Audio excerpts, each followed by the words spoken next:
হুজুর জান্নাতের ভেতর আবার শপিং মল থাকবে কেমনে? প্রশ্ন আসতে পারে না? সহিহ মুসলিমের বর্ণনা, ইন্না ফিল জান্নাতি লাসুকান, জান্নাতের ভেতরে বিশাল এক শপিং মল থাকবে। এটা বোধহয় আমাদের বসুন্ধরা শপিং কমপ্লেক্সের মতো হবে, যমুনা ফিউচার পার্ক। দুবাইতে যে একটা আছে বিশাল শপিং মল, মালয়েশিয়ার মিড ভ্যালি, এগুলোর মতো হবে মনে হয়। কত বিশাল যে শপিং মল হবে। সহিহ মুসলিমের বর্ণনা, প্রতি শুক্রবারে সব জায়গা থেকে বন বন করে মৌমাছির মতো জান্নাতীরা ওই শপিং মলে শপিং করতে আসবে। ইচ্ছে মতো দেদারসে পোশাক কিনবে, ইচ্ছে মতো শপিং করবে, টাকা দেয়া লাগবে না, ক্রেডিট কার্ড লাগবে না। সুবহানাল্লাহ পড়েন। ইচ্ছে মতো শপিং করবেন। দুনিয়াতে একটু কষ্ট করে হালাল উপার্জন করে খেয়ে যান। আল কানাআতু মিনাল ইসলাম, অল্পে খেয়ে তুষ্ট থাকা আর আল্লাহ শুকরিয়া করা, এটার নামই ইসলাম। অল্প খাও, অল্প পড়ো, অল্প জমাও, অল্পের ভেতরে বরকত ঢুকাই দিছে কে?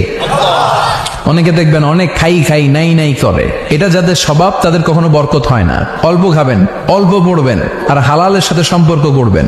আল্লাহুম্মা কফিনি বিহালালিকা আন হারামিক ওয়া আগনিনি বিফাদলিকা আম্মান সিওয়াক। বিষ্ণুনবী দোয়া করতেন, আল্লাহ হালালকে আমার জন্য যথেষ্ট করেন, হারাম থেকে আমারে বাঁচিয়ে রাখেন। পড়েন আমিন। হালাল অল্প হলেও হালালে বরকত আছে না নাই? হারাম বেশি হলেও এটাতে কোনো বরকত নাই, ঠিক কিনা?